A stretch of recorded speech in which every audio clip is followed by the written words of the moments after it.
야담상회를 찾아주신 마님들과 선비님들 감사드리옵니다. 야담상회와 함께 즐거운 시간 보내시길 희망해 봅니다.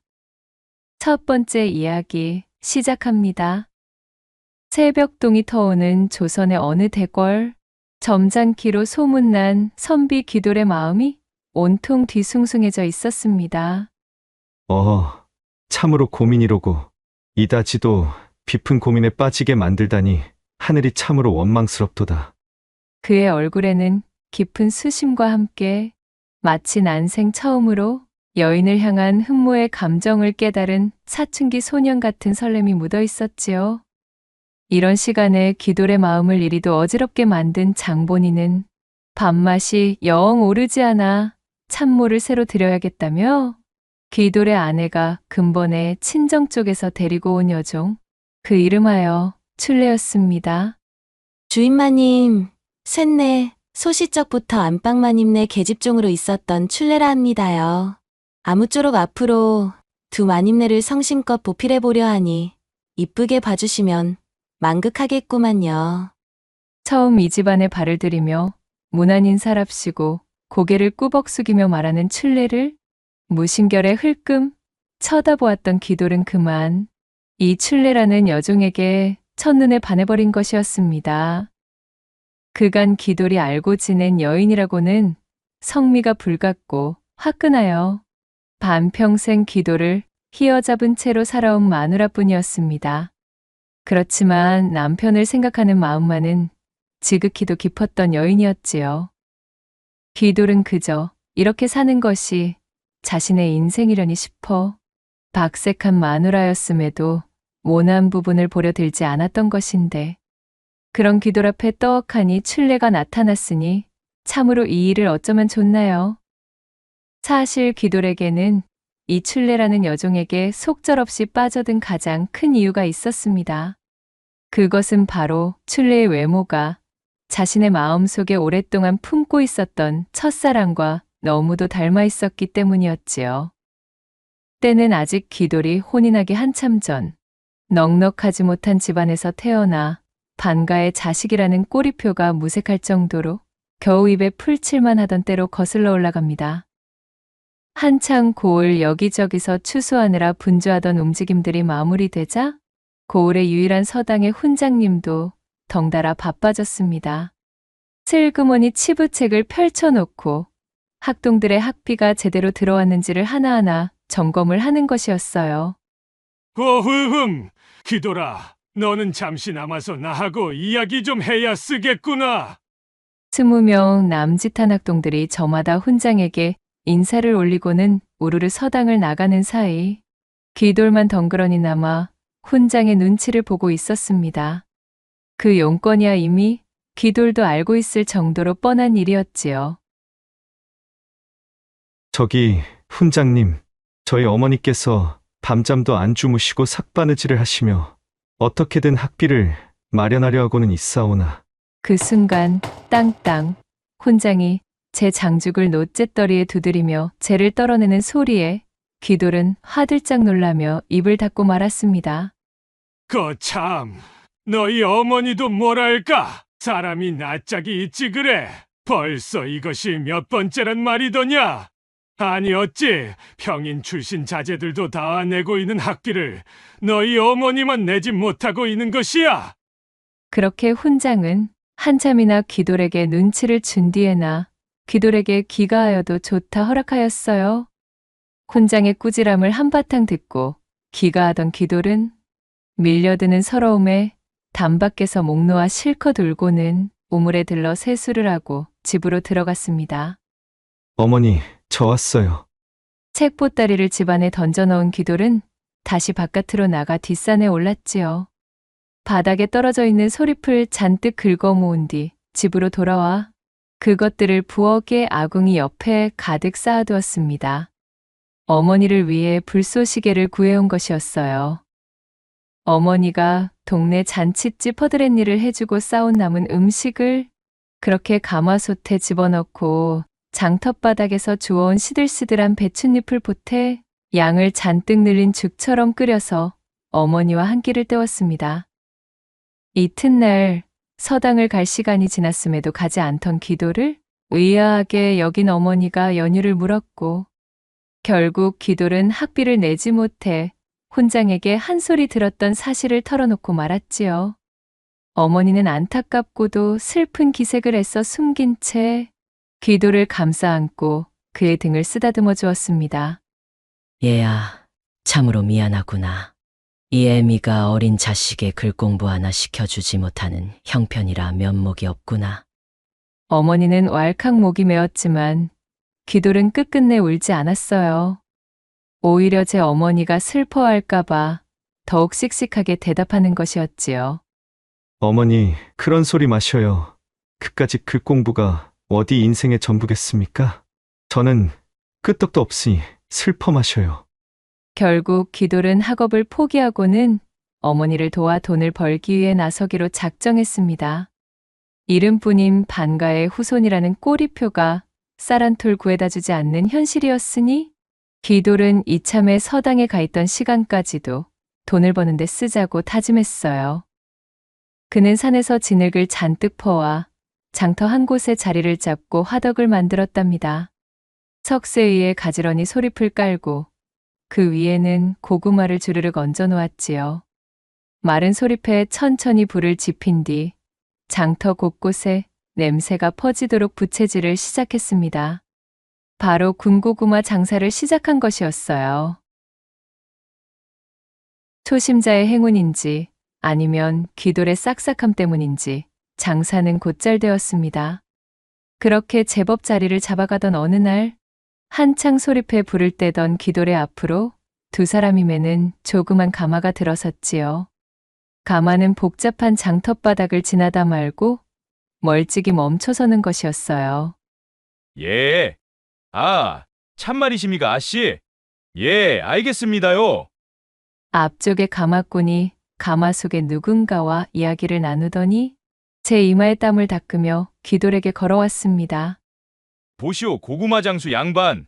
내 군고구마 한 양어치만 좀 내어주시게나. 장터에서 군고구마를 팔고 있는 앳된 사내의 행색이 차마 반가의 자손이라고는 볼 수 없을 정도로 초라했던지라 가마꾼은 대수롭지 않게 말을 건네는 것이었지요. 그런 것에 신경을 쓰고 있을 때가 아님을 알고 있던 기돌은 알겠노라 답하고는 불이 나게 고구마를 낼 준비를 하고 있는데 문득 그때 가마의 창문이 빼꼼 열리며 10대살이나 먹은 듯한 여자아이가 매우 창백한 얼굴을 쓱 내미는 게 아니겠어요? 소녀는 꽤나 신기한 듯이 한참 동안이나 기돌을 쳐다보고 있었습니다. 그것을 본 기돌은 어쩐지 창피함이 화학 밀려오기도 했거니와 정확한 이유는 모르겠으나 슬그머니 적개심 비슷한 감정도 피어나고 있었어요. 그리하여 가마꾼이 한눈을 파는 사이 군고구마 안쪽에 몰래 숯검댕을 이겨넣었습니다. 기돌은 서당에 한창 다니며 공부하던 서책의 한 장을 푹 찢어서는 뜨거운 고구마를 감싸 내어줬습니다. 그런 일이 있고 열흘쯤이 지난 다음 장날이었지요. 기돌이 장사를 하는 곳 앞쪽으로 또다시 일전에 그 가마가 멈춰서는 것이었어요. 이번에는 좀 더 기돌과 가까운 곳까지 다가와 가마를 세웠답니다. 전에 그 가마꾼이 또다시 기돌에게 다가왔고 그와 동시에 슬그머니 가마 창이 열렸지요.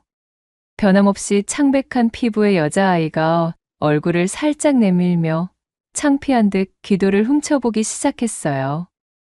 병색이 완연하다 싶을 정도로 창백한 낯빛에 어쩐지 측은한 심정도 잃었던 기돌은 이번에는 군고구마에 장난을 치지 않았습니다. 그렇게 가마꾼에게 고구마를 건네준 뒤 가마가 물러가자 기돌은 저도 모르게 부하가 치밀어 투덜거렸어요. 채! 참으로 팔자 한번 좋구먼. 저것이나 나나 씨는 반가의 핏줄을 똑같이 이어받았음에도 저 계집은 무슨 상팔자를 거머쥐었기에 저리도 가마를 타고 하인을 부리며 마치 재주 넘는 예인을 보듯 나를 바라보나 그래. 그렇게 기돌이 괜한 마음에 성을 낸 뒤로도 가마는 꼬박꼬박 기돌의 앞을 찾아와서는 가마꾼을 통해 매번 고구마를 사가는 것이었습니다. 그러던 와중 어느덧 소설이 지나 바람을 타고 느껴지는 날씨가 한층 매서워졌습니다.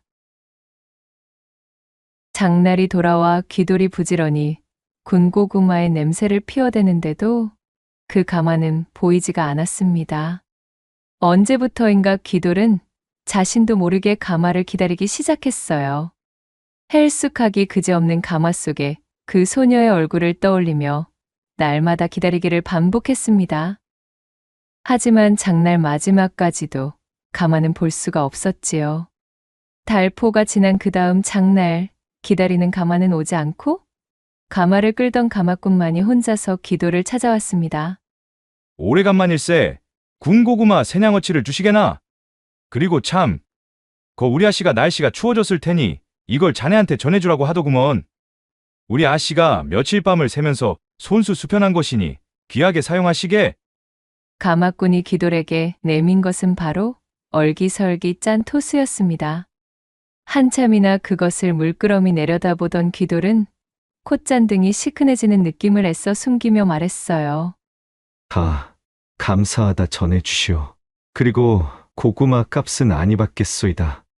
하지만 가마꾼은 굳이 귀돌의 손에 생양을 쥐어주고는 고구마를 받아들고 불이 나게 돌아가 버렸어요. 귀돌은 난생 처음 느껴보는 감정에 벌렁벌렁 가슴이 뛰기 시작했습니다. 장사를 하는 둥 마는 둥 넋이 빠져있던 귀돌은 파장이 다가오자 토수를 소중하게 갈무리하여 자신의 품 깊숙이 넣고는 집으로 돌아갔지요. 잠시나마 억하심정을 가졌던 내가 참으로 부끄럽구나. 이다지도 따뜻한 마음을 가진 소녀였거늘. 귀돌은 토수를 꺼내 바라보며 얼굴을 붉게 물들였어요. 이런 귀돌의 마음을 아는지 모르는지 애석하게도 그 다음 장날, 그 다음의 장날도 가마는 찾아오지 않았습니다. 가마가 오던 방향으로 얼굴을 고정해두고 목을 쑥 뺀 채 두리번거리던 귀돌은 이번에 가마가 오면 기필코 내가 손수 고구마를 싸들고는 가마 창 안으로 넣어줄 테다. 그러니 제발 한 번만 다시 찾아와 주었으면. 라고 중얼거리며 목이 빠져라 가마와 그 소녀를 기다리고 있었답니다. 그렇게 시간은 더욱 흘러가게 되었고 그 다음 장날도 또 그 다음 장날도 역시나 가마는 모습을 드러내지 않았어요. 창백한 낯빛에 그 여자아이를 떠올리지 않으려 했어도 귀돌 자신이 매일 쓰고 있는 토수를 보노라면 도무지 잊고 싶어도 잊을 수가 없었습니다. 상사병으로 번진 마음속에 간질거리는 감정이 어느덧 눈덩이처럼 몸집을 부풀려 어느 날의 꿈속에서는 무려 그 창백한 여자아이가 연지곤지의 족두리를 쓴 채 자신을 찾아와 밝게 웃는 모습까지 볼 지경이었답니다. 다시 한번 꼭 보고 싶구나. 지금쯤 그 아이는 어디에서 무엇을 하고 있을까? 그렇게 귀돌이 연심을 무럭무럭 키워가는 동안 시간은 입춘을 훌쩍 지나 봄 기운이 완연히 찾아오게 되었어요. 사흘에는 추위가 완벽하게 물러간 것은 아니었기에 아직 입김이 펄펄 나오고는 있었지만 나무에서는 푸릇푸릇한 새싹이 보이고 있었습니다. 어김없이 장날이 다가왔고 장사에 나섰던 귀돌은 그만 깜짝 놀라고 말았습니다. 분주히 움직이는 사람들 틈에서 예의 그 가마꾼을 발견한 것이지요. 몹시도 반가운 마음의 귀돌은 한 걸음에 달려가 그 가마꾼을 붙들어 세우고는 말했습니다. 저기 이보시오. 내 그쪽에게 대포 한 턱을 내겠으니 걸음이 아니 중하시다면 저와 잠시 이야기나 나누시지요. 대관절 자네는 무구기에 나에게 대포를 낸다는 겐가? 저를 모르시겠습니까? 일전에 그 군고구마 장수입니다. 귀돌이 품속에서 토수를 꺼내 보이자 그제야 가마꾼이 고개를 끄덕이며 귀돌을 알아보는 눈치였어요. 그러고 보니 낯이 있군 그래? 아무튼 일이 다시 본 것도 인연이니 어여가세나. 그렇게 귀돌은 가마꾼을 데리고 객잔으로 들어가 그를 대접했습니다. 주거니 받거니 잔을 나누며 궁금했던 이야기들을 풀어내니 이것을 어쩌면 좋을까요? 가마꾼으로부터 그만 청천벽력 같은 소식을 듣고 말았습니다. 가마를 타고 다니던 그 소녀는 고을에서 유명한 유지의 손녀로 단 하나뿐인 핏줄이었습니다. 그녀의 아버지는 무관으로 나라의 녹을 먹는 관리였으나 오랑캐가 쳐들어온 호란에 참전한 뒤 안타깝게도 전사하고 말았지요. 지아비의 유고를 받아든 그녀의 어머니 또한 그 충격을 이기지 못하고 식음을 전폐하더니 몇 달을 버티고는 남편의 뒤를 따라갔다는 것이었습니다. 졸지에 부모를 모두 잃은 소녀는 그 이후 심하게 열병을 앓은 뒤 다리를 절게 되었고 걸을 수 없는 몸이 되었다고 했습니다. 마압소사. 그래서 그렇게 가마를 타고 다닌 게였군요. 얼굴에도 병색이 완연해 보인다 싶었는데. 가마꾼의 이야기를 들은 귀돌은 자세한 내막도 모른 채 그 소녀를 보며 팔자 운운하고 악담을 퍼부었던 것에 뼈저린 후회가 밀려왔습니다. 코끝이 찡해진 귀돌이 한숨을 내쉬고 있는데 가마꾼이 이어서 말했어요. 참으로 기구하기가 이루 말할 수가 없음이지 않겠는가? 거기다가 더욱 애잔한 것은 그런 우리 아씨에게 폐병까지 찾아왔다네. 그나마 바람이나 쇠로 장터에 거동하는 것조차 폐병이 심해져 못하게 되었지. 귀돌의 눈에 천천히 눈물이 고이기 시작했습니다. 차마 듣고 싶지 않았던 이야기가 계속해서 쏟아졌어요. 그러더니 대설대 병세가 잡히지 않는 바람에 결국 부모님을 따라 눈을 감았다네. 어휴, 불쌍한 우리 아씨. 이후로 대포를 나누던 가마꾼과 귀돌은 말수가 없어졌습니다. 귀돌의 눈에서 굵직한 눈물이 연거푸 쏟아지며 그렇게 술잔이로 떨어지기만 할 뿐이었습니다. 이튿날이 밝자 귀돌은 아침부터 분주히 외출할 준비에 여념이 없었습니다. 가마꾼에게 전해 들은 곳으로 발걸음을 옮기고 또 옮겼지요. 고개를 한참이나 넘고 강 건너 춘설이 소복한 산속으로 당도하자 가마꾼의 말대로 3개의 묘가 드러났습니다. 2개의 오래되어 보이는 묘 옆으로 새로 만든 묘가 눈에 들어오자 귀돌의 눈에서 다시금 눈물이 흘러내렸지요. 귀돌은 준비해온 술호리병과 군고구마를 묘 앞에 조심스럽게 내려놓았습니다. 부디 좋은 곳으로 가 있기를 바라오. 잠깐이었으나 내 참으로 깊이 연모했소이다. 이승을 하직한 소녀의 묘 앞에 엎드린 귀돌은 그렇게 자신의 첫사랑을 가슴 속에 묻을 수밖에 없었답니다. 이후로 귀돌은 부지런히 세월의 풍파를 견뎌낸 끝에 가세를 일으킬 정도로 살림이 나아지게 되었고 중매로 알게 된 지금의 아내와 어찌저찌 혼인까지 하게 되었답니다. 점차 살림이 나아져 이제는 번듯한 양반의 태가 나게 되었음에도 별다른 즐거움 하나 없이 묵묵하게 나이를 먹으며 살고 있었지요.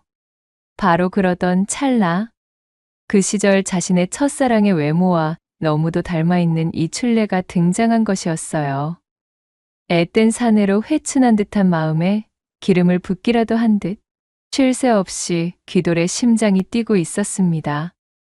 자연이 녹아있는 애틋한 마음이 춘심으로 더해져 그만 상사병이 되자 이제 나의 눈만 감았다 하면 춘례의 개미처럼 웅푹 들어간 허리춤에 그 눈빛에서 뚝뚝 떨어지는 꿀 같은 춘기가 떠오르기에 여념이 없었어요. 못다 이룬 자신의 초연이 운명처럼 다가온 착각까지 이뤘습니다. 사정이 이리 되니 귀돌은 더 이상 견디기가 힘들 지경이었어요. 춘례가 부엌을 오가며 오만하게 무르익은 복숭아 같은 둔부를 요리조리 뽐낼 때 귀돌은 회춘이라도 한 듯 천지가 뒤흔들리며 자신이 이다지도 건강한 사내였음을 깨닫게 되는 것이었습니다. 그러니 그만 아무것도 모르던 쑥맥선비의 얼이 빠지고 그 뒤로는 혼마저 빠져버리기 일쑤였답니다. 그간은 원래 행사처럼 안방으로 넘어가 제 부인의 옷고름 매듭을 만지작대던 귀돌이었으나 이 춘례라는 존재가 집으로 들어선 이후로는 안방을 향하는 발길을 아주 뚝 끊게 되었지요. 머릿속에 춘례에 대한 생각만이 가득 들어차서는 도대체가 집중이 되지 않는 것이었습니다. 늦게 배운 도둑질이 그리도 무섭다더니만 느지막이 눈에 들어온 참모 춘례를 보고서는 팔자에도 없던 상사병이 나버린 것이지요. 이 일을 어찌할꼬 이래서는 아니 되거늘. 매일 입버릇처럼 똑같은 말만 중얼거리며 제 마음을 정돈해 보려던 귀돌이었지만 밤마다 춘례가 자리끼를 들고 귀돌의 침소로 들어와 그의 이부자리를 깔끔하게 정리하며 해맑게 웃어 보이면 귀돌의 다짐은 늘 물거품처럼 희석되고 말았습니다. 귀돌은 품에 숨겨둔 엽전 한 잎을 그녀의 손에 꼭 쥐어주고는 고생했다는 말과 함께 은근슬쩍 춘례의 얇은 손목이나 살짝 건드려 보는 것이 고작이었지요. 폭군 같던 제 부인의 눈을 피해 그 이상의 진도는 나갈 수도 없었고 귀돌의 작디 작은 배포로는 그럴 배짱도 없었습니다. 그러던 어느 날 귀돌의 처가에서 긴급한 연락이 도착했습니다. 귀돌의 장모가 지병이 깊어져 딸을 보고 싶어 한다는 내용의 전갈이었지요. 아내는 부랴부랴 처가로 떠날 채비를 하며 주인 어른끼니 잘 차려드리고 이부자리도 잘 봐드리거라. 내 너만 믿고 넘어가 보마. 라고 춘례에게 신신당부하고는 친정으로 출발했습니다. 친정으로 넘어가는 와중에도 남편 걱정뿐인 아내의 마음은 아는지 모르는지 그간 걸림돌 같던 아내가 집을 비울 건수를 잡아버린 귀돌의 심장은 알 수 없는 해방감과 기대감으로 쿵쿵 요동을 치기 시작했지요. 그런데 이게 웬걸요? 아무래도 안 되겠구만. 대문을 나선 지 겨우 두어 숨도 뱉기 전에 귀돌의 아내가 다시 집으로 돌아오는 것이 아니겠어요? 아니, 여보. 가던 친정은 어쩌고 다시 돌아온 게요? 귀돌이 놀라 묻자 아내가 말하기를 여보, 당신 식사는 앞집에 부탁해 놓았습니다.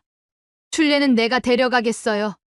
오래간만에 고향으로 넘어가는 것인데 이참에 춘례도 고향집 한번 들러야지.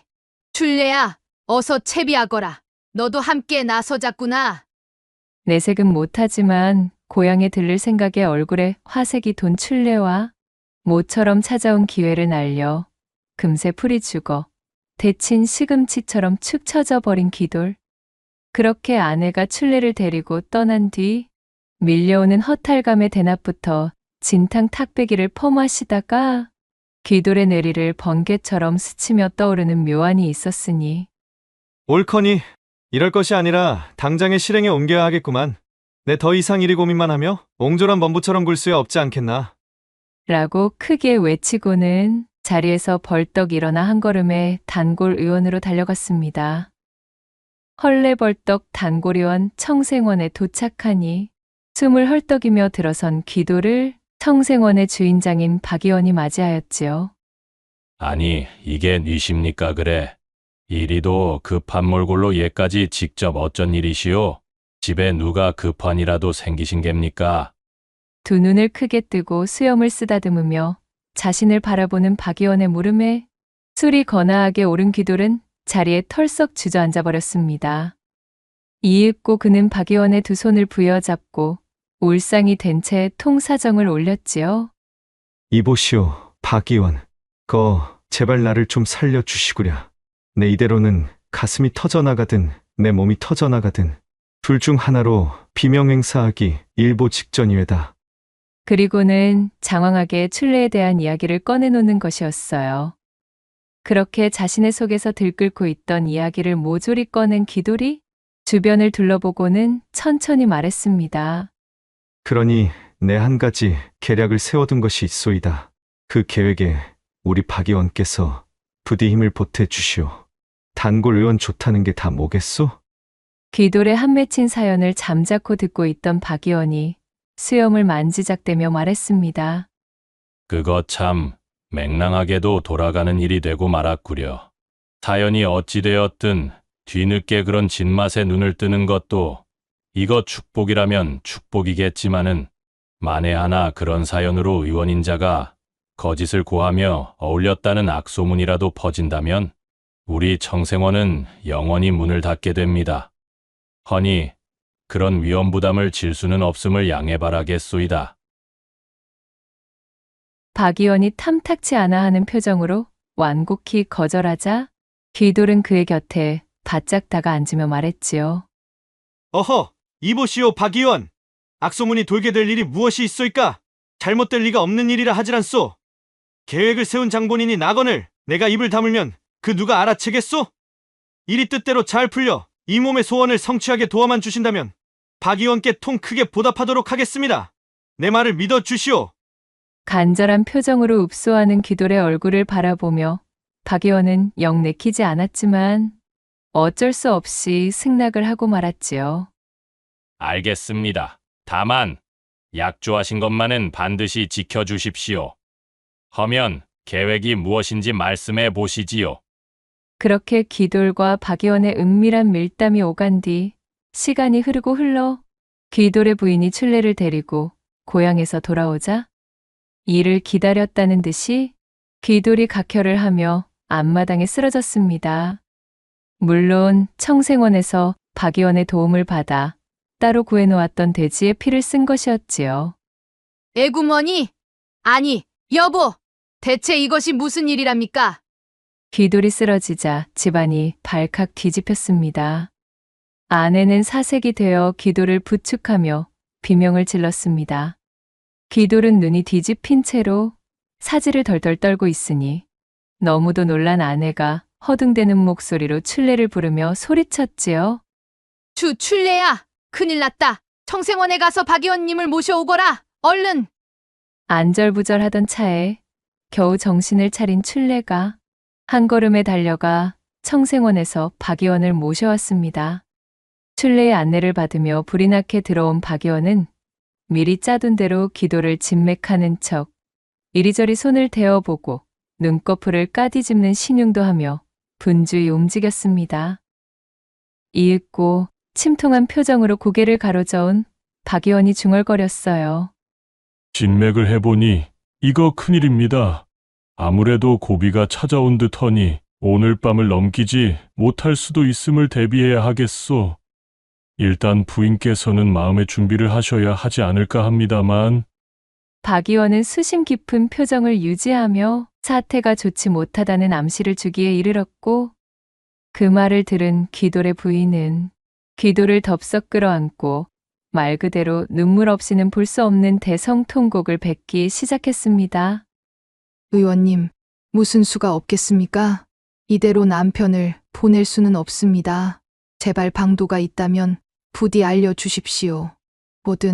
뭐든 따르겠습니다, 의원님. 그녀의 말에 박 의원은 입맛을 쓰게 다시는 신용을 하더니 수염을 어루만지며 힘겹게 입을 떼었습니다. 애꿎은 사람을 속여먹고 있다는 자괴감이 박 의원의 속에서 뭉게뭉게 피어오르고 있었기에 그것을 억누르기 위한 동작이었지요. 한 가지 신락 같은 희망을 걸어 봄직한 방법이 있기는 있소만 이 환약을 섭취하고 단전에 기를 불어넣는 방법입니다. 현재 생원 어른의 온몸에 기라는 기는 전부 빠져있는 상태이오니 그렇게 기력을 보충한다면 필시 차도가 보일 것이오. 일단은 그 수밖에는 없는 듯합니다. 기라니요? 그것이 몽땅 빠져 내 지아비가 저 모양 저 꼴이 되었다는 말입니까? 허면 어찌하여야 남편의 몸에 그 부족하다는 기를 불어넣을 수가 있겠습니까? 지푸라기라도 잡는 심정으로 귀돌의 아내가 묻자 박 의원은 천장을 올려다보며 한숨을 깊게 토했습니다. 기를 보양해 줄 처자가 한 명 있어야만 합니다. 전에 내려오는 의서와 의술이 시사하는 바는 그러하오나 내 생각에 그것도 사실은 부질없는 짓이요. 그 방도가 생원 어른께 효과가 있을지 없을지 확신도 안 서는 데다 글쎄 이러한 시각에 기가 차고 넘치는 생판남인 처자를 대체 어디서 구해오며 설령 구한다 하더라도 그 처자가 이러한 일에 응할지도 모르는 것이라. 박 의원이 귀돌의 뜻대로 미리 짜둔 허풍을 근심 깊은 얼굴로 중얼거리자 귀돌의 부인이 꽥 소리를 지르며 외쳤습니다. 사람 목숨이 왔다 갔다 하는 판에 지금 그런 사사로운 것을 가리게 생겼답니까? 일이 한가지고 있을 때가 아닙니다. 하고는 벌떡 일어나 문을 박차고 나가다가 말고 후다닥 도로 들어오는 것이었지요. 아니, 박 의원님. 등잔 밑이 어둡다더니만 우리에게는 출례가 있었잖아요. 출례라면 어떻습니까? 남편에게 효험을 보일 만한 길을 가지고 있답니까? 어서 출례를 진맥해 주셔요. 돌아가는 상황이 어리둥절하여 멀뚱히 눈치만 보고 있는 춘례의 손을 잡아 끈 기돌의 부인이 박 의원을 재차 재촉하며 다급하게 굴자 눈을 감고 자빠져 있던 기돌은 속으로 쾌재를 부르고 있었습니다. 박 의원과 결탁하여 한바탕 판을 벌인 소동이 제가 노린 대로 착착 진행되고 있으니 이 어찌 신이 나지 않을 수가요. 이윽고 박 의원이 마음을 가다듬으며 말했습니다. 일단 모두가 지푸라기라도 잡는 심정이니 되든 안 되든 한번 진행해 봅시다 그려. 이복에 출례 사람 목숨이 왔다 갔다 하는 판이니 부탁 좀 함세 도와주시겠는가? 아무것도 모르던 순진한 춘례는 주변의 기세에 잔뜩 기가 눌려 오물쭈물거리며 답했답니다. 쇳내는 뭐가 뭔지 잘 모르겠지만 아무튼 쓰러진 주인 마님을 살릴 수 있다면 무조건 해봐야지요. 암요? 춘례가 고개를 끄덕이며 말하자 박 의원은 준비한 대사들을 술술 읊기 시작했어요. 일단 일이 허해진 생원 어른의 길을 보양하려면 단전과 단전을 맞대어 음에서 양으로 기가 흐를 수 있는 길을 연결해 주는 것이 무엇보다 중요합니다. 즉, 출례의 단전을 생원 어른의 단전과 맞추어야 한다는 소리지요. 기가 흐르는 통로는 방해받는 이물질이 없어야 하기에 서로의 의복은 모두 제거해 두는 것이 타당하오. 그리고는 박 의원이 혼신의 힘을 다해 다 죽어가는 흉내를 내고 있던 기돌의 입을 벌리고는 조그마한 환약을 한 움큼 집어 그에게 먹였습니다. 아니, 의원님. 그 환약은 무엇입니까? 이는 음양보력환이라 불리는 약재입니다. 기가 허해져 죽어가는 자에게 원기를 보양하고 기를 내어주는 사람이 혹여 지쳐 쓰러지지 않도록 보좌하는 역할을 하는 값비싼 물건이지요. 그리하여 귀돌의 기력 보강에 모든 준비를 끝마치게 되자 박 의원과 귀돌의 부인은 건넌방으로 넘어가 초조한 마음을 품고 기다림을 가졌습니다. 야음이 무르익은 기나긴 밤에 귀돌과 춘례는 그렇게 단전을 맞대었고 음과 양의 기운이 승천하는 이무기처럼 맞물려 단단한 돌덩어리같이 하나가 되었습니다. 음양이 보합되는 통로를 통해 그렇게 역사적인 거사가 이루어졌지요. 그리하여 동창이 붉게 밝아왔을 때 춘례가 잔뜩 붉어진 낯을 가리며 쭈뼛쭈뼛 나오더니 수줍음이 잔뜩 서린 목소리로 말했습니다. 이제 안심하셔도 될 것 같아요. 안방마님. 밤새 의원님께서 일러주신 방법대로 이것저것을 다 하였더니 주인어른께서 벌떡 살아나셨지 뭡니까요.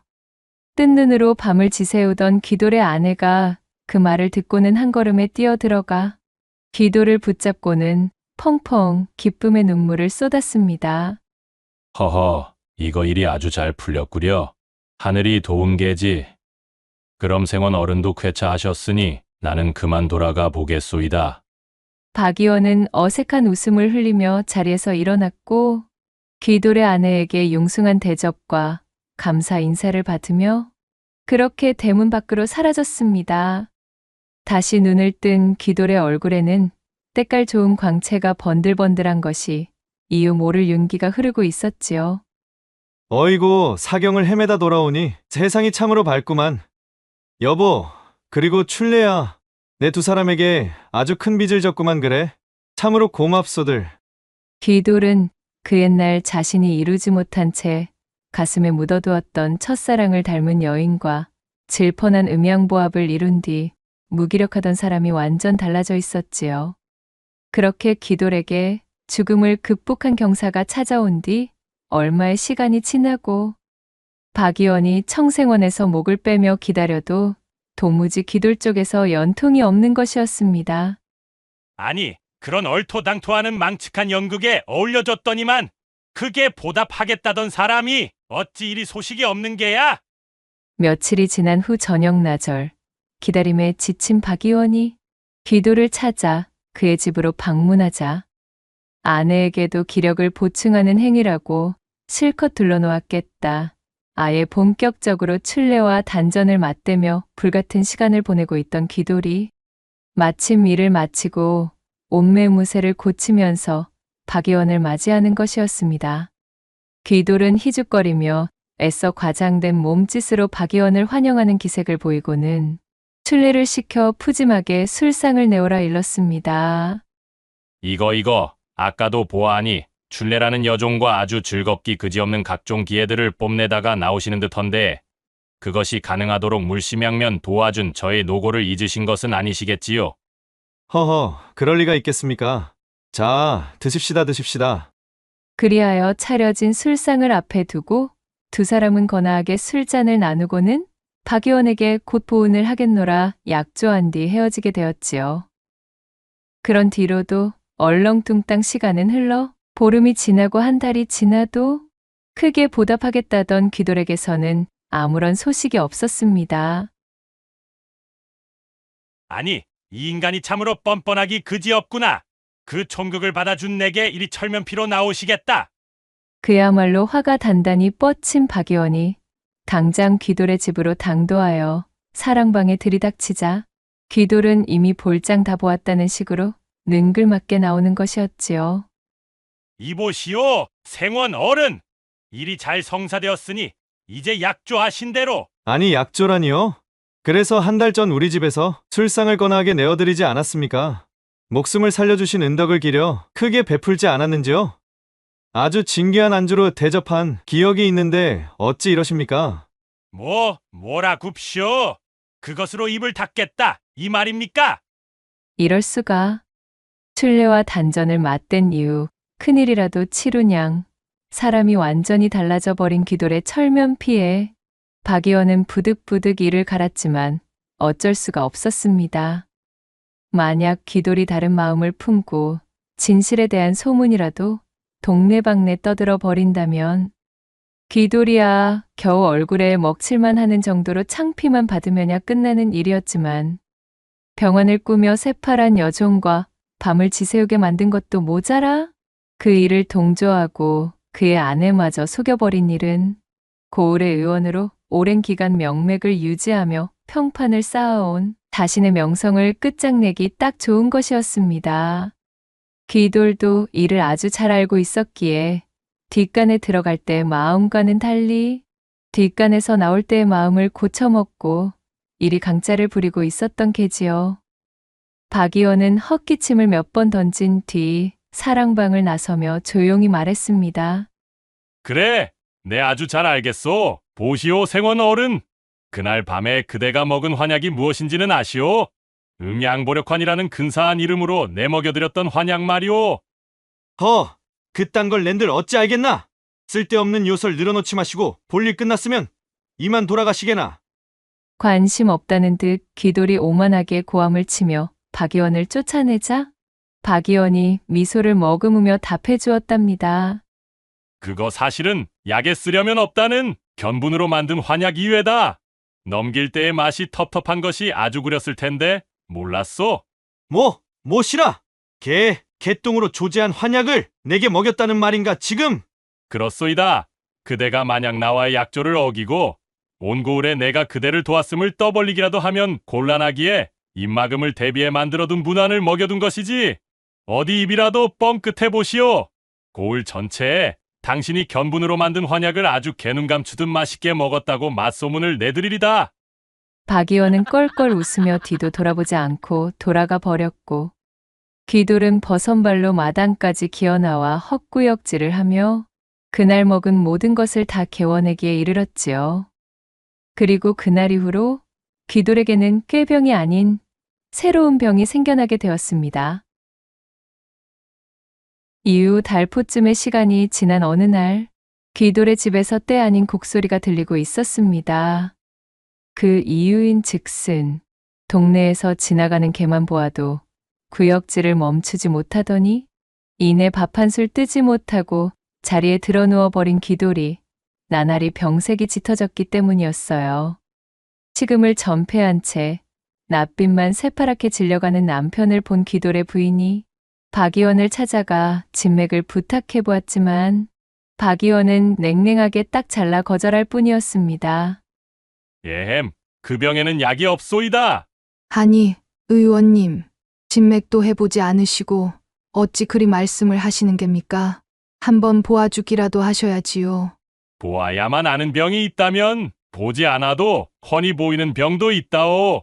아마도 귀돌 본인이 제일 잘 알고 있을 것이오.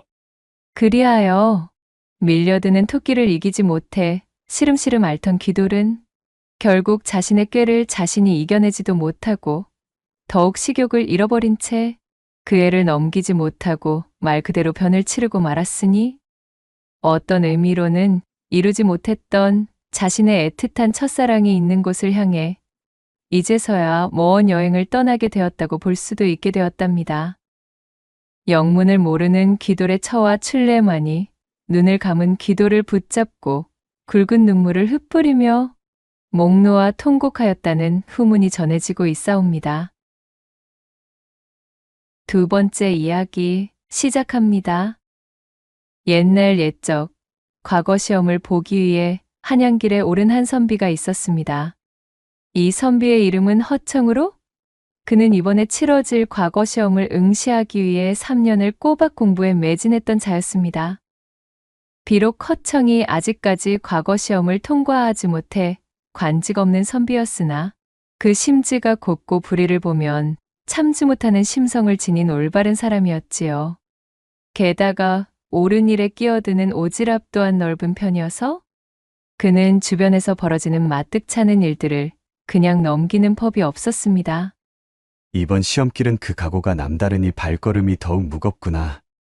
내 이번만큼은 반드시 정신을 일도하여 과거의 통을 받고 말리라. 이에 허청의 집안 형편이 그리 넉넉한 것은 아니었기에 그는 이번 시험에서 낙방하게 되면 자신에게는 더 이상 과거를 응시할 수 있는 기회가 주어지지 않을 것이란 사실을 아주 잘 알고 있었습니다. 그리하여 허청은 남다른 각오를 다지고 고향을 떠나온 참이었습니다. 과거 시험이 치러지는 한양을 향해 자신의 시골 고을에서부터 기나긴 여정길에 오른 허청은 딴 생각을 품을 겨를도 없이 바쁜 걸음을 놀려 부지런히 한양을 향한 길을 재촉하고 있었지요. 몇 날 며칠을 그렇게 걸어 여독이 온몸에 가득 쌓여있던 어느 날 어둑어둑해진 숲길을 힘겹게 걸어가고 있던 허청이 잔뜩 조바심을 내며 중얼거렸습니다. 어허, 이거야말로 큰일이로세. 내 분명 꼼꼼하게 셈을 하여 여정길에 소요될 시간을 계산해 보았거늘 이거 아무리 보아도 중간에 길을 잘못 든 모양인 게야. 이미 해가 넘어가 버린 터라 제대로 된 방향으로 틀 수도 없을 노릇이고. 해가 떨어지기 시작한 주변은 한적하여 민가의 그림자도 보이지 않았고 해는 그 속도를 높여 산자락에서 자취를 감추기 위해 열심이었으니 허청은 애간장이 타들어가고 있었습니다. 과거 시험 응시를 위해 한양으로 길을 재촉하는 선비들은 제 걸음의 속도와 당도할 거리에 대한 대략적인 셈을 해두는 것이 기본이었습니다. 인근 민가의 주막이 나올 만한 간격을 미리 계산하여 걸어야 했으니까요. 주막이나 숙박에 대한 시설이 풍족하게 갖추어진 시절이 아니었기에 이를 꼼꼼하게 계산해두지 않고 무턱대고 걷다가는 바로 이 허청과 같이 노지에서 야숙을 해야 하는 상황이 비일비재했기 때문이었습니다. 선비된 자로 기나긴 밤 노숙을 하는 것 또한 그리 달가운 일은 아니었지만 설사 노숙을 한다 하더라도 더 큰 문제와 마주할 수밖에 없었어요. 그것은 바로 어둠을 틈타 활동을 개시하는 조선의 호랑이가 기승을 부리고 있던 시절이기 때문이었습니다. 깊은 산중에서 무턱대고 야숙을 하다가는 바로 이 호랑이의 한 끼 식사거리가 되기 십상이었지요. 해가 저 어둠이 드리워진 산길은 호랑이가 활동을 시작하여 내려오는 영역과 걸쳐진 경우가 많았습니다. 건장한 성인 남성이라도 이 호랑이의 앞발에 채여 물려가면 꼼짝없이 죽은 목숨이었습니다. 이 일을 어찌한드아. 사정이 이리 되니 허청은 애가 달아 발을 동동 구르지 않을 수 없었습니다. 바로 그때 갑자기 허청의 등 뒤에서 바스락거리는 발소리가 들려오는 것이었어요. 목덜미에 털이 쭈뼛 서는 기분이 든 허청이 재빨리 몸을 돌려서며 외쳤지요. 뉘시여! 허청의 외침이 산속 나무들을 타고 메아리처럼 퍼져나가자 큼지막한 바위 틈 뒤에서 일렁이는 그림자 하나가 보이는 것이 아니겠어요? 이보! 거기 뉘시냐 묻지를 않았소이까? 사람이면 썩 나와 모습을 보이시오! 그가 잔뜩 긴장한 채 눈을 부라리며 그림자를 자세히 뜯어보니 그것은 요사스러운 존재나 호랑이가 아니었습니다. 이윽고 그림자가 밝은 쪽으로 나와 허청 쪽으로 다가섰고 허청의 눈에 들어오는 것은 새파랗게 질린 얼굴을 하고 있는 여인이었지요. 아유, 깜짝이야. 선비님 목소리에 제 쪽이 더 깜짝 놀래버렸습니다요. 저야말로 숲길에서 웬 수상한 그림자 하나가 일렁거리길래 틀림없이 산적이다 싶어 몸을 숨기고 있었구먼요. 여인이 허청을 바라보며 핀잔하듯 떨리는 목소리로 중얼거렸습니다. 허청은 놀란 가슴을 쓸어내리며 여인에게 다가섰답니다. 어이구, 이거 놀라게 했다면 내 참으로 미안하게 되었소이다. 본디 나는 과거 시험을 위해 한양으로 향하고 있는 허청이라 하는 선비라오. 해가 저무는 통에 하루 기거할 곳을 찾지 못해 급한 마음에 안절부절하다 보니 그만 경거망동을 하고 말았구려. 허청이 머쓱해하며 말하자 여인이 반색하며 대답했습니다. 어머 그러신가요? 이거 때마침 아주 잘 되었습니다.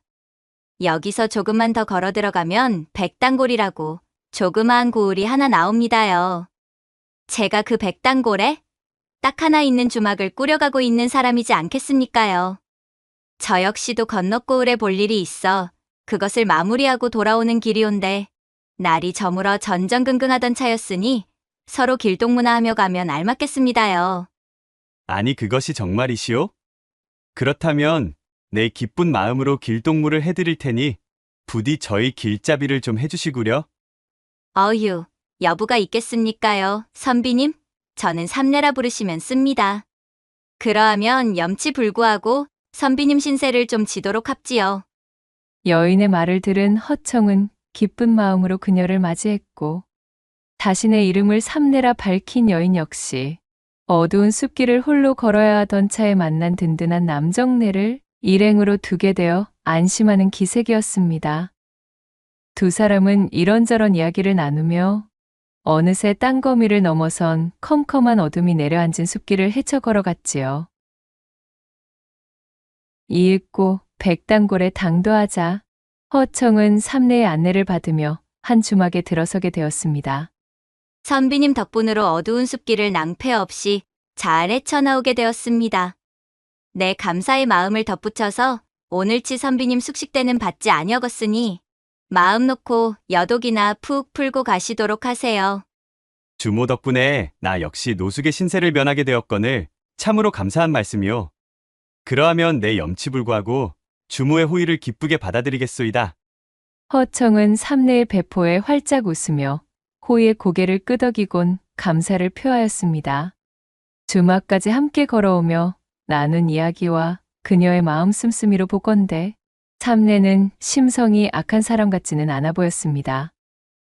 허청이 잠시 평상에 앉아 숨을 고르고 있자니 삼례가 익숙한 솜씨로 저녁상을 만들어 들고 나왔고 허청의 앞에 놓으며 말했습니다. 식전이신지는 모르겠으나 산길을 헤매었으니 분명 배가 허기지셨을 것 같아 챙겨보았구먼요. 뜨끈하게 한 그릇 잡수셔요, 선비님. 이거 번번이 감사합니다, 주모. 허청은 마침 배가 고팠던 차에 잘 되었다는 듯 그녀가 내민 상을 받아들고 숟가락을 들었습니다. 삼례는 허청의 상 옆에 조그마한 호리병과 소반을 내려놓고 허청이 식사를 하는 동안 자신은 홀짝홀짝 술 한 잔을 곁들이기 시작했지요. 두 사람은 길을 걸어오는 동안 채 못다한 이야기를 마저 나누며 더욱 친밀해졌습니다. 삼례가 건네는 술을 받아들어 얼큰하게 잔을 돌리니 허청은 점점 더 그녀의 호탕한 성미가 마음에 들기 시작했지요. 주모, 내 주모의 성미를 보건대 필시 이곳에서 돈방석에 앉을 귀인이시오. 사람 응대가 이리 사근하니 이곳에 머물지 않을 손님이 없겠다 이 말이오.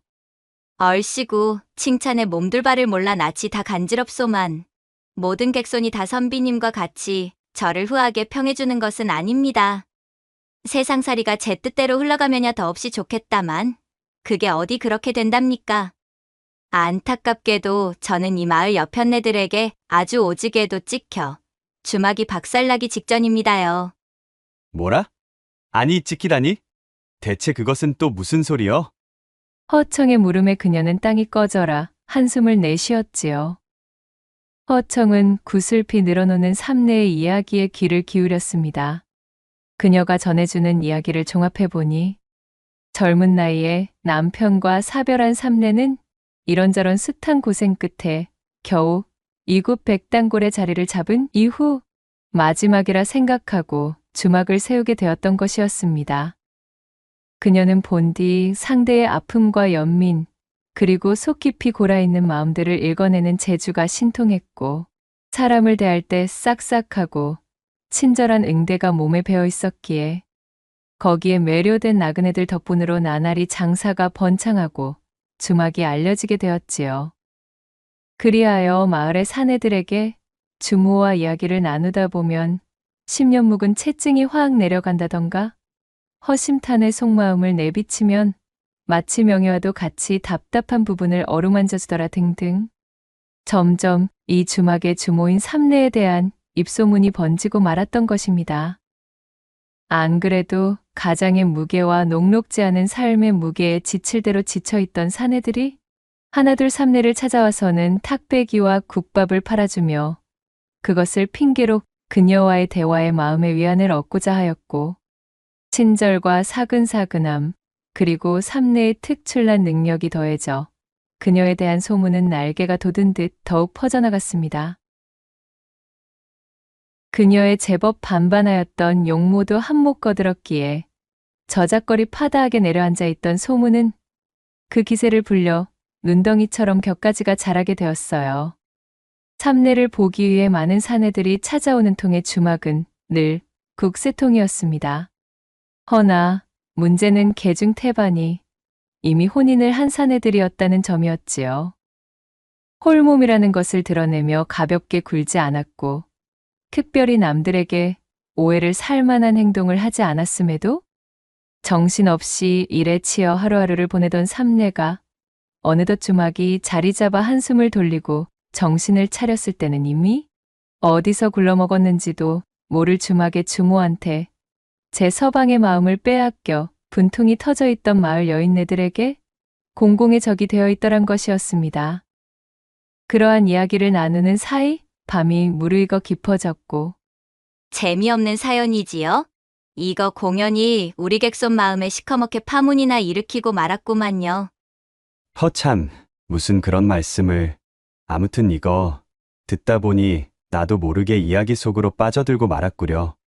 내 짧지만 주모의 품행을 곁에서 느껴본 바 마을 아녀자들의 오해가 쌓이고 쌓여 그리 된 듯 싶소만 어째 주모 스스로도 꼬여버린 실타래를 풀기 위해 혈안이라는 느낌은 들지 않는구려. 허청의 말에 삼내가 전곡을 찔렀다는 듯 이를 드러내며 웃었습니다. 무릇 아녀자들의 질투심이란 것이 어디 그리 쉽사리 풀린답니까? 그저 시간이 약이라 여기고 넘길 뿐입니다요. 아이고, 나도 참 주책이지. 자, 그럼 선비님, 어서 객방으로 드셔요. 밤 공기가 매우 찹니다. 긴 이야기를 마친 삼내는 겸연쩍은 듯 웃음을 머금고는 허청을 객방에 안내해 주었습니다. 자, 선비님요. 그럼 푹 쉬시오. 네, 오늘 선비님과 즐겁게 이야기한 맛이 아주 달디달아 혼자 된 지 오래된 몸이 얼큰하게 달아올라 버렸지만 두 눈 질끈 감고 얌전히 놓아드리는 것이니 허튼 생각이 나시면 그땐 내 방으로 건너오시구랴.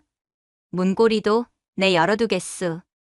원참 주모도 농이 지나치오. 탁배기가 얼큰하게 된 모양이니 주모도 얼른 들어가 쉬도록 하시오. 허청은 삼내의 사람 좋은 웃음을 배웅하며 그녀가 마련해준 객방에 들어섰습니다. 여독으로 지친 피곤한 몸이 비로소 따뜻하고 포근한 방을 만나니 허청은 자신도 모르게 꿀같은 단잠에 빠져들었답니다. 그렇게 허청이 주막의 안락한 지붕을 만나 휴식을 취하고 있던 바로 그 시각, 백단골 부녀자들이 하나둘 마을의 회나무 아래로 모여들기 시작했습니다. 그렇게 모인 인파는 어느덧 30명이 넘는 규모였지요. 백단골 전체 가구 수가 50여 가구였으니 이는 작은 산촌마을에 거주하는 여인들이 거의 대부분 모인 셈이었습니다. 개중 유난히 드세 보이는 한 여인이 자신의 팔을 북북 걷어붙이고는 축대로 번쩍 올라섰습니다. 자, 모두들 아주 잘 모이셨습니다들. 이 자리에 모이신 여러 형님, 아우들, 오늘 일이 우리가 움직이게 된 이유는 모두 잘 알고 있으리라 믿습니다. 깔끔하고 고즈넉하던 우리 고을에 흙탕물 웅덩이를 만드는 미꾸라지 같은 년이 있지요? 바로 저 동박 주막집의 주모 삼내년입니다. 오늘만큼은 기필코 우리가 저 삼내년을 요절을 내야만 한단 말이오. 재작년인가 어디서 흘러왔는지도 모를 여편네가 난데없이 동구 밖에 주막을 내더니 이 백단골에는 하루도 바람 잘 날이 없지 않겠습니까? 이 집 저 집 부부싸움이 아주 그칠 날이 없습니다. 그 말을 들은 다른 여인들도 하나둘 맞장구를 치며 외쳤지요. 이참에 아주 주막에 불을 질러 버립시다. 옳거니 그 집 부엌에 있는 술독들을 몽땅 작살내버리고 살림살이도 박살냅시다요. 그년의 손발을 꽁꽁 묶어놓고 구멍을 틀어막아 버립시다. 선선한 바람이 불어오는 단풍의 가을 하늘, 넉넉한 보름달빛을 받아 아름답기만 해야 할 밤 시간이거늘. 회나무에 모인 이 부녀자의 부대는 씩씩대는 콧김을 뿜으며 저마다 살벌한 말들을 입 밖에 뱉는 것으로 대동단결하더니 이윽고는 동구 밖으로 진격하는 것이었습니다. 그렇게 기세 좋게 주막 안까지 들이닥친 부녀자들의 소란에 달콤하게 녹이던 잠이 달아나 버린 허청이 심상치 않은 분위기를 알아차리고 밖으로 나왔지요. 허청을 발견한 한 여인이 그를 손가락으로 가리키며 소리를 질렀습니다. 얼씨구 또 어디서 외간산의 놈을 물어와서는 저리 객방에 넣어놓고 웃음을 팔고 있었구만. 이 여편네를 그냥 두면 아니 될 일입니다. 어디서 저런 궁둥짝이 가벼운 년이 들어와 이 마을의 위계를 뒤흔든단 말입니까? 아까 전 삼내가 읍소하던 대로 과연 아녀자들의 분노가 하늘에 닿아? 흉흉하기 이를 데 없는 기세였습니다. 서슬퍼렇게 외치는 그네들의 난리법석을 잠자코 보고 있던 허청이 팔짱을 낀 채 그들의 동태를 살피고 있었습니다. 모인 여편네들의 분위기가 어째 이대로 두었다가는 필시 삼내가 말한 대로 경을 쳐도 단단히 칠 것만 같았으니까요. 이보시오들 진정들 좀 하시오. 이야기를 듣자 하니 오해가 쌓여 있는 듯한데 말로 해결할 일을 어찌 이리 때로 모여와 겁박을 준단 말이오들. 우리가 진정하게 생겼소. 거 아무것도 모르시는 양반 같으신데 우리들 일에 상관치 마십시오. 허청이 그들을 타일렀으나 아무런 소용이 없었습니다. 이윽고 삼내 역시 마당의 소란을 듣고 제 방에서 걸어 나왔지요. 삼내를 발견한 한 덩치 큰 부녀자가 삼내에게 삿대질을 하며 버럭 대가릴성을 놓았습니다. 삼내 내 인연, 내 죄를 내가 알렸다? 그리고는 마치 그것이 신호였다는 듯 부녀자 일행들은 다짜고짜 그녀에게 달려들어 치도곤을 놓기 시작했습니다. 삼내는 이미 각오했다는 듯 그들의 성화에 반항하거나 변명할 생각도 없어 보였습니다. 처연한 표정으로 그저 좋을 대로 하라는 듯 자포자기한 모양새였지요. 그것을 보다 못한 허청이 대노하여 크게 일갈하며 그녀들을 뜯어말렸지요. 아니 이것들 보시오. 이것이 대체 무슨 짓들이오. 도저히 더는 보아줄 수가 없으니 멈추지 않는다면 나 역시 가만히 있지 않을 것이오. 꼿꼿이 서서 밤하늘이 찢어져라 고함을 지르는 허청의 기세에 삼내의 옷을 찢어발기며 그녀를 바닥에 눕히던 백단골 온 동네 여자들이 말 한마디 못하고 어안이 벙벙한 모습으로 멈춰섰습니다. 허청이 분노에 찬 얼굴로 말을 이어나갔지요. 내 자세한 사정을 모르는 외지인이라고는 하나 이것 하나만큼은 잘 알겠소. 여기 이 주모는 댁들에 비해 빼어나게 젊은 것도 아니고 그렇다고 용모가 견줄 수도 없을 수준으로 빼어난 미색도 아니오. 그럼에도 불구하고 당신들의 남편들이 어째서 이 주모의 면을 보기 위해 찾는지 궁금하지 않으시오들? 어찌하여 이 주모와 하룻밤에 인연을 만들지 못하여 안달인지 그대들은 정녕 모르시겠소들? 문제의 본질을 모르고 핵심을 외면하여 애꿎은 주모만 드자비를 하려더니 참으로 내 답답할 뿐이외다. 진정한 문제는 바로 그대들에게 있는 것이오. 씩씩대며 콧김을 뿜던 그들에게 누가 찬물 한 바가지를 끼얹은 듯? 허청의 일갈 앞에 그들은 대꾸 한마디 없이 조용했습니다. 그것은 마치 정국이라도 찌른 듯한 형국이었습니다. 허청은 기세를 몰아 더욱 열변을 토했지요. 한 번씩들 나의 말을 곰곰이 되짚어보고 반문들 해보시오. 번잡스러운 아이들 잠들기만을 학수고대 기다려 그제야 겨우 한 번 더듬더듬 안 사람 곁으로 가면 어떻소? 피곤하다고 발길질이 날아오고 그것도 아니면 벌써 잠이 들어 입을 벌리고는 코까지 드르렁드르렁 골고 있지는 않았소? 그러다 겨우 어떻게 거사까지 끌고 올라치면 이놈의 여편네가 비몽사몽간에 마치 고목토막처럼 꿈쩍도 하지 않고는 하품이나 하다가 일이 끝나버리니 이 꼴을 보고도 정이 붙을 사내가 어디 있겠느냔 말이오. 아니, 선비님, 그것이 어디 우리만의 잘못이라는 말씀이시오? 허청의 말에 한 여인이 그간 쌓인 울분을 내뱉듯 억울함을 토로했지요. 허청은 이해한다는 듯 조용히 고개를 끄덕이며 말을 이었습니다. 물론 아주 잘 알고 있소이다. 새벽같이 일어나 밥 챙기랴, 칭얼거리는 자식들 챙기랴, 거기다 농사일까지 돕느라 저녁상만 물리면 몸이 천근만근 가라앉을 테지요. 눈꺼풀에 납을 올린 듯 무거워 비몽사몽이 되는 것 또한 100번 1000번 이해하는 바이오.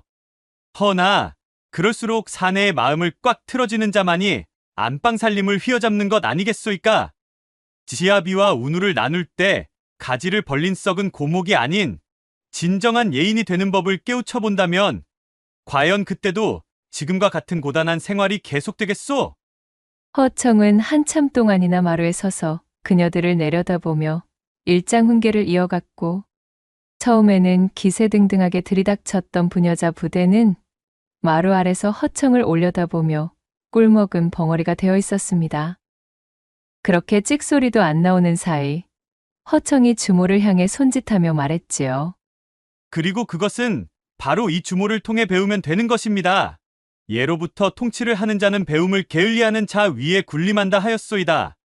이렇게까지 이야기를 하였음에도 그저 질투심과 개간에 눈이 멀어 한 세월 남이나 헐뜯다가 끝내고 싶으면 그리들 하시오. 허나 내 말을 이해한 사람들은 아마도 내일부터 다른 행보로 이 주모를 찾아오겠지요. 그러니 오늘은 이만 모두 썩 물러들 가시오. 허청이 버럭 일갈하며 꾸짖자 아낙네들은 저마다의 얼굴을 흘끔거리며 눈치를 보다 쭈뼛쭈뼛 하나둘 제 집으로 돌아가 버렸고 입을 떡 벌리고 허청의 행동거지를 지켜보고 있던 삼내가 반색하며 다가왔지요. 아니 선비님요. 대체 그러한 웅변솜씨는 어디다 숨겨두고 있었답디까? 참으로 저 흉흉하기 짝이 없던 여편네들이 혀를 말아감추고 꿀을 먹은 벙어리가 되다니. 내 평생 이러한 광경은 또 처음입니다 그려. 어허, 과찬이 지나치시오.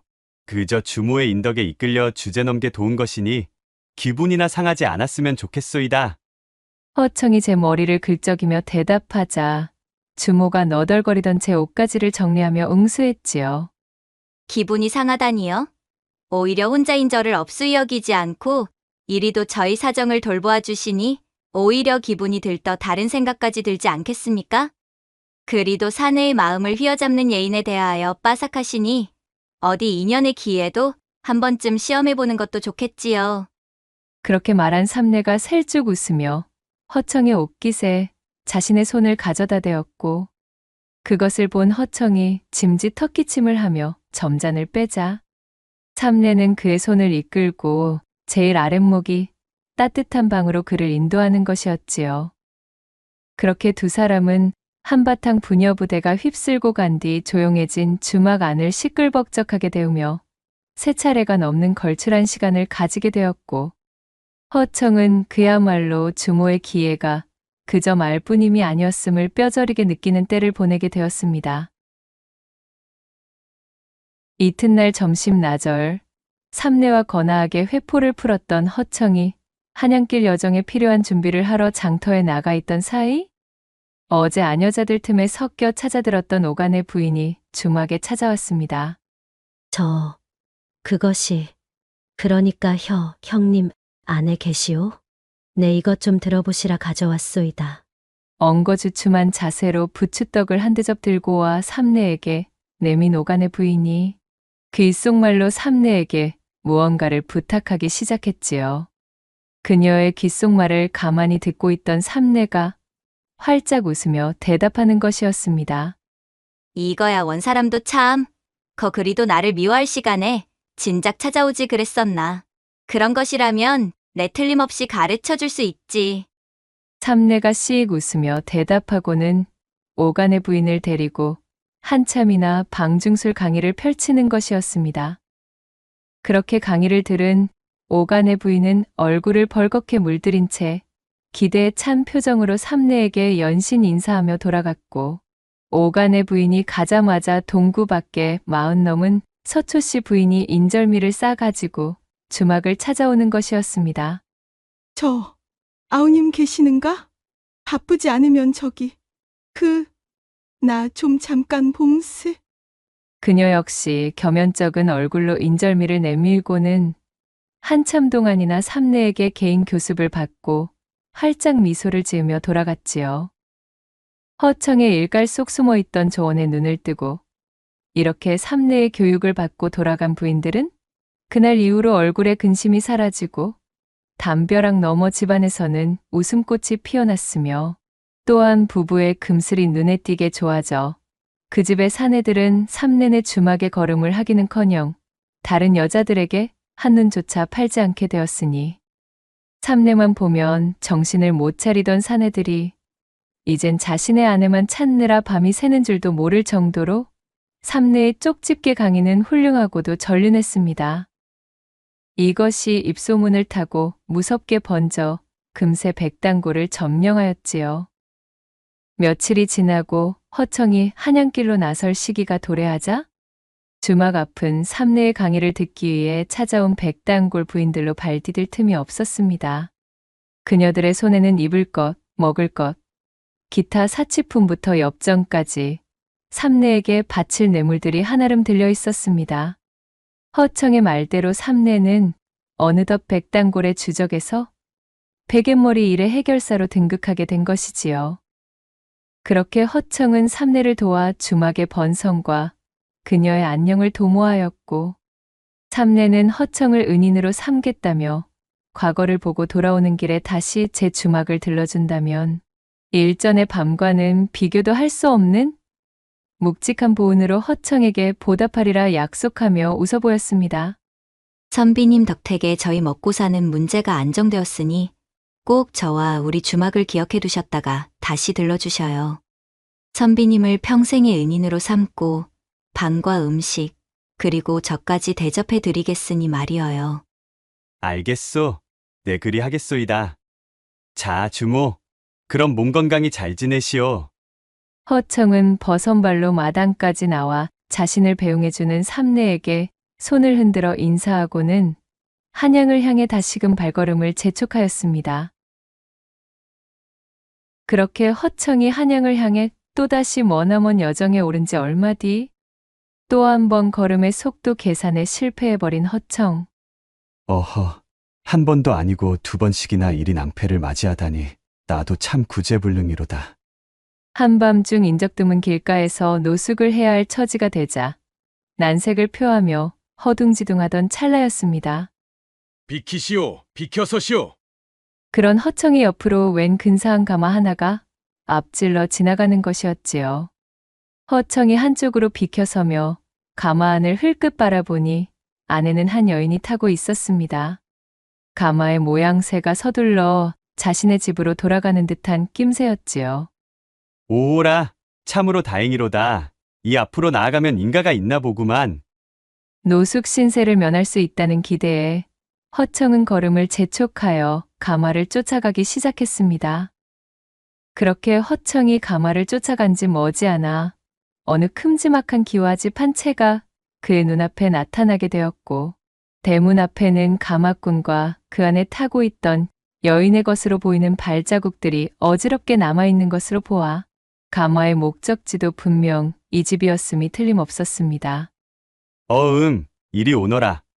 과거길을 재촉 중인 한양행의 한선비여. 하룻밤 신세를 부탁하려 하니 부디 문을 열어주시오.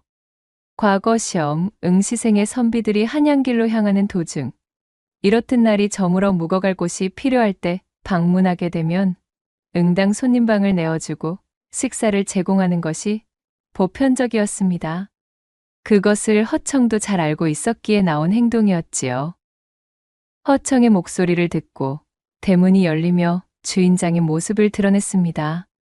오호라, 과거길에 오른 선비님이시군요. 자, 고생이 많으십니다. 어서 안으로 드시지요.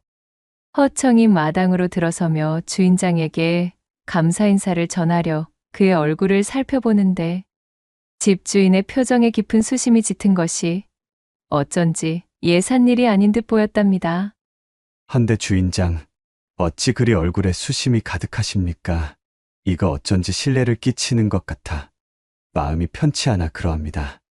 아니요. 그런 것이 아니외다. 사실은 그것이 말입니다.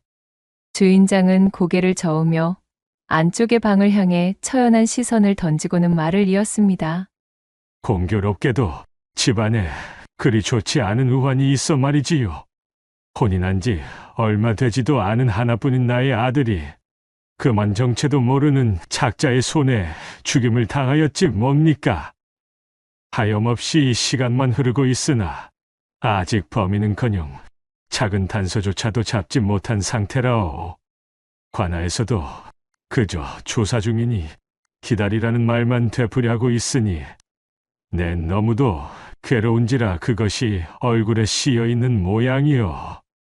허청은 하필 제 아들의 초상을, 그것도 불미스러운 일을 당한 아들의 초상을 맞이한 주인의 집에 묵게 된 것이 조금 편치 못하였지만, 그렇다고 바깥에서 노숙을 해야 할 처지에 만난 지붕이었기에 가릴 처지가 못 되었지요. 이거 참으로 송구스럽습니다. 심려가 크신 분께 더듬 면이 서지 않는군요. 염치불구 집안에 누가 되지 않도록 조용히 묵어가겠습니다. 그렇게 허청은 조금 긴장한 채 이 집에서 하룻밤을 지내게 되었답니다. 참경은 깊어가고 잠자리는 편안했지만 어쩐 일인지 허청은 잠을 이루지 못하고 있었습니다. 한참을 이리저리 뒤척이던 그는 몸을 일으켜 마당으로 나와서 신선한 밤바람을 쐬며 머리를 식히고 있었지요. 헌데 그런 허청의 눈에 수상하기 짝이 없는 그림자 하나가 들어왔습니다. 바로 담벼락을 월담하고 있는 어느 건장한 형체였답니다. 아니 이리도 야심한 시각에 이 무슨 수상하기 짝이 없는. 허청은 놀란 마음에 즉시 사람을 부르려다 말고 퍼뜩 어떤 생각이 미쳐 입을 닫고 조용히 그림자를 쫓기로 마음먹었지요. 분명 이 집안에서 벌어진 우환과 관계가 있으리라 짐작했기 때문이었어요. 그림자는 살금살금 발끝을 세워 조심스럽게 집 안으로 들어가고 있었고, 허청 역시도 그림자가 자신을 눈치채지 못하도록 만전을 기해 뒤를 따르고 있는데, 이것이 아무리 보아도 그림자가 향하는 방향이 수상한 것이었습니다. 재물을 노리는 도적이었다면 안채의 방향으로 향해야 맞을 것인데, 이 그림자는 너무도 익숙하게 별당 쪽을 향하여 확고히 발을 놀리고 있었지요. 노리는 것이 무엇이든 별당이 목적지라는 점은 이 집안의 내부 사정을 잘 알고 있는 자임이 틀림없어 보였답니다. 게다가 그림자가 향한 별당으로 가까이 가니 이 집안에 당도하기 전 허청을 지나쳤던 가마가 문 앞에 놓여 있는 것이 아니겠어요? 가마 안에서 보았던 여인은 정황상 분명 이 집안의 며느리, 즉 죽임을 당한 아들과 혼인하여 과부가 된 여인일 터였습니다. 가마를 확인한 그림자에서 낮은 웃음소리가 들려왔지요. 그리고는 이곳이 제 목적지가 맞다는 듯 별당 안으로 훌쩍 들어가는 것이었어요. 어찌 이리 해괴한 혹여나 과부의 신세가 된 안악을 보쌈해 가려는 작자인가. 대강의 사태를 파악했다고 여긴 허청이 이번에야말로 사람을 부르려는데 아니 웬거려? 별당체 안에서 시시덕대며 웃음을 나누는 소리가 들려오지 않았겠어요. 이를 의아히 여긴 허청이 문 밖에 귀를 바짝 대고 안쪽의 소리를 염탐하자 월담한 그림자는 몹쓸 짓을 벌이려 침입한 자가 아닌 처음부터 이 과부 여인과 정을 통하기 위해 들어온 면식의 사내였습니다. 두 남녀는 서로에게 흠뻑 취해 농밀하기 그지없는 사랑을 나누며 밤을 적시기 시작했습니다. 그 광경을 지켜보는 허청은 참으로 입맛이 쓰게 느껴지는 것이었어요. 참으로 풍비박산의 집안이로구나. 이 무슨 해괴한 추태란 말인가. 제 남편을 일반적인 죽음으로 보낸 것도 아닌 마당에 추모는커녕 외간 사내를 불러들여 이러한 말종의 일을 벌이고 있다니. 내 과거에 통과하여 벼슬을 얻게 된다면 반드시 이 집안에 들러 이 과부 며느리의 난잡한 행실을 단죄하고 말리라. 허청이 혀를 차고는 몸을 돌려 제 방으로 돌아가려던 바로 그때 방 안에서 잔뜩 흥에 취해 있던 사내의 목소리가 들려왔습니다. 내 드디어 당신과 일이 한 이불 속으로 들어와 정을 통하고 있으니 참으로 감개무량하오. 일이 이다지도 쉽게 흐를 줄 알았다면 좀 더 일찍 이 집안의 아들놈을 해치울 걸 그랬지 무어요. 그대의 부탁대로 그대의 남편을 처리했으나 관에서도 전혀 우리에 대한 단서를 잡지 못하고 있지를 않수이까? 이 말을 들은 허청의 눈에 분노가 가득 실렸습니다. 천인공로할 일을 사주한 며느리와 그것을 실행한 정부가 한 통속으로 움직인 범죄였던 것이었지요. 내 어찌 이 파렴치한 것들의 실태를 목격하고도 그냥 넘길 수가 있겠는가. 허나 지금의 내 신부는 그저 과거 시험을 목전에 둔 선비 나부랭이일 뿐. 이 사실을 당장 주인장에게 전한다면 분명 일정의 차질이 생길 터이니 허청은 반드시 과거에 합격하여 이곳으로 돌아와 불의를 밝히고 아들의 억울한 죽음을 풀어줄 생각이었습니다. 그런 마음을 먹고 이를 갈며 조용히 방으로 돌아온 허청은 불편한 마음으로 쿵쾅거리는 염통을 부여지고 겨우 잠이 들었지요. 꿈속에서 한양으로 향하는 오솔길을 걷고 있던 허청은 맞은편에서 걸어오는 다른 한 선비를 만나게 되었습니다. 허청과 가까워진 선비가 반갑게 인사를 건네왔어요. 여기에서 유생차림의 선비님을 다 만나보게 되는군요. 한양으로 향하는 분이시오? 예, 그렇소이다. 내 과거 시험을 위하여 한양으로 가는 중이지요. 허청의 대답에 선비가 고개를 갸웃거리며 반문했습니다. 과거 시험이라 하셨소이까? 헌데 어찌하여 지금 한양을 향하고 계신단 말씀이시오? 어제까지가 마지막 과거 시험이었거늘. 뭐시라고요? 그것이 무슨 소리십니까? 어제가 마지막이었다니. 분명 날짜가 아직인 것으로 아는데 그럴 리가 없소이다. 그럴 리가 없다니 무슨 말씀이십니까? 제가 벌써 어제 과거를 치르고 돌아가는 길이니 잘 알고 있지요? 선비의 말에 허청은 다리에 힘이 풀려 주저앉을 뻔하였습니다. 이번 과거를 위해 준비해온 시간이 장장 3년이었거늘 날짜를 잘못 알아 응시조차 해보지 못하다니요. 그것은 너무도 가혹한 일이었지요. 아니, 절대로 그럴 리가 없소이다. 아직 열흘이나 남은 시험이 어찌 어제가 마지막이라는 것이오? 선비는 딱하다는 듯 혀를 차며 대답했어요. 이거 선비님께서 날짜를 잘못 외고 계시었구려. 여기 이것을 보십시오. 그 말을 한 뒤 선비는 제 품속에서 종이를 한 장 펼쳐 보이는 것이었습니다. 허청이 종이를 받아들어 보니 그것은 정말 과거 시험의 출제지와 그에 대한 답안을 빼곡히 적은 종이었지요. 이럴 수가. 허청은 결국 그 자리에 털썩 주저앉고 말았고 허탈한 마음을 감추지 못한 채 선비에게 받아든 과거 시험지만을 뚫어져라 내려다보았습니다. 그런데 이것이 어찌된 일인지 시험지에 적힌 글자 하나하나가 너무도 뚜렷하고 선명하게 허청의 머릿속으로 들어오는 것이었지요. 허청은 홀린 듯 종이 속의 내용을 읽고 또 읽어내려갔습니다. 본의 아니게 한참 동안이나 그것을 암기하고 있던 허청이 퍼뜩 고개를 들고는 선비를 향해 물었지요. 아니헌데 이 출제문과 답안을 선비님께서는 어찌 시험장에 제출하지 아니하고 이리 들고 나오셨단 말이십니까? 이것이 진짜 출제문이었다면 이 답안은 누가 보아도 급제감의 훌륭한 답안이오만. 그의 물음을 들은 선비는 씩 미소를 지어 보이더니 허청의 어깨를 툭툭 두드리며 말했습니다. 이보시오, 선비님이시여. 네, 그럼 그대만 굳게 믿겠소이다. 그 말을 끝으로 허청의 눈이 번쩍 뜨이며 꿈에서 깨어났습니다. 온몸이 식은땀 투성이인 상태로 문을 여니 어느새 아침이 밝아 있었습니다. 이것은 필시 평범한 꿈이 아니다. 신묘하고도 기약이 짝이 없는 간밤의 꿈에 허청은 주인장이 권하는 아침상도 마다한 채 황급히 채비를 하고는 집안을 나섰습니다. 그리하여 우여곡절 한양에 당도하게 된 허청은 그 길로 과거 시험의 일정부터 알아보았고 다행히 자신이 알고 있던 그 날짜가 맞았기에 시험까지는 여유가 남아있음을 알게 되었습니다. 안도한 허청은 과거 시험 당일까지 지낼 주막방을 하나 잡은 뒤 꿈속에서 보았던 단문의 내용을 종이에 적어내려갔지요. 그리고는 뭔가에 홀린 듯 그 내용을 암기하고 또 암기했습니다.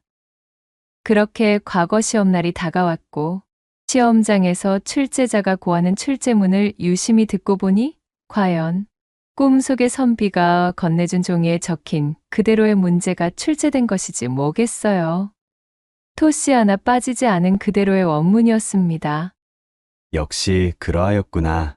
허청은 눈을 감고도 쓸 수 있을 만큼 문제의 답안을 외고 있었기에 손쉽게 답안을 적어내려갈 수 있었고 그렇게 수월히 과거에 합격하여 장원급제를 차지하게 되었습니다. 암행어 사직을 맡게 된 허청은 그 즉시 얼마 전 자신이 묵었던 집안의 파렴치한 며느리와 내연남에 대한 사실을 고하였고 그렇게 허청의 출도지로 낙점받게 되었습니다. 암행어사 출도야를 외치며 들이닥친 허청과 관졸들은 그 집의 과부 며느리와 내연남을 잡아들여 자백을 받아내었지요. 두 사람은 며느리가 이 집안으로 혼인을 오기 전부터 이미 내연하여 사통하고 있던 사이였으며 집안의 재산을 노릴 요량으로 작당하여 신랑을 해치고는 근처의 연못에 주검을 유기한 것이었습니다. 모든 사건의 전말을 밝혀낸 허청이 과부 며느리와 그의 정부를 지엄한 국법으로 심판하여 관하에 하옥시킨 후 주인장에게 그간에 얽혀있던 사실을 알려주며 그를 위로하자 주인장은 크게 감격하였습니다. 그는 허청에게 자신의 수건과도 같은 일을 해주었다며 제 아들의 묵은한을 풀어주어 너무도 감사하다는 말과 함께 아들의 위패를 모셔둔 방으로 허청을 데리고 갔지요. 그곳에서 위패 위에 붙어있는 아들의 초상화를 본 허청은 깜짝 놀라고 말았답니다. 그는 바로 꿈속에서 허청과 마주쳐 그에게 과거 시험의 출제문을 전해준 바로 그 선비였던 것입니다. 그제서야 허청은 모든 것을 깨닫게 되었습니다. 역시 그러하였구나. 나의 짐작이 틀림이 없었어. 억울하게 죽은 바로 그 선비가 자신의 원수를 갚아줄 인재로 나를 선택해준 것이로구나. 나의 꿈속에 친히 등장하여 나의 수건이던 과거 합격을 도모한 게로군. 허청은 당신의 아들인 선비 덕분으로 자신 역시 과거에 합격할 수 있었음을 주인장에게 전해주며 그렇게 그를 위로하였습니다. 그리하여 허청은 부임과 동시에 맡은 사건을 속전속결로 해결한 공적을 치하받아 이후로도 조정의 신뢰를 쌓고 훌륭한 관리로 발돋움하였습니다. 훗날 그는 민생을 굽어 살피는 어진 관직자로 이름을 드높였으며 때때로 자신이 도와준 주막집에 들러 탁주를 곁들이고는 주모와 밤늦도록 묵은 회포를 풀며 주모에게서 민초들의 어려움을 속속들이 전달받고 그것을 돌보아 이후로도 임금의 신뢰를 받으며 승승장구할 수 있었다는 후문이 전해지고 있사옵니다. 낭독해드린 이야기가 우리 마님들과 선비님들 마음에 드셨다면 구독과 좋아요, 댓글로 야담상회를 응원해 주셔요. 늘 잊지 않고 야담상회를 찾아주시는 여러분들 시청해 주셔서 참으로 감사하옵니다.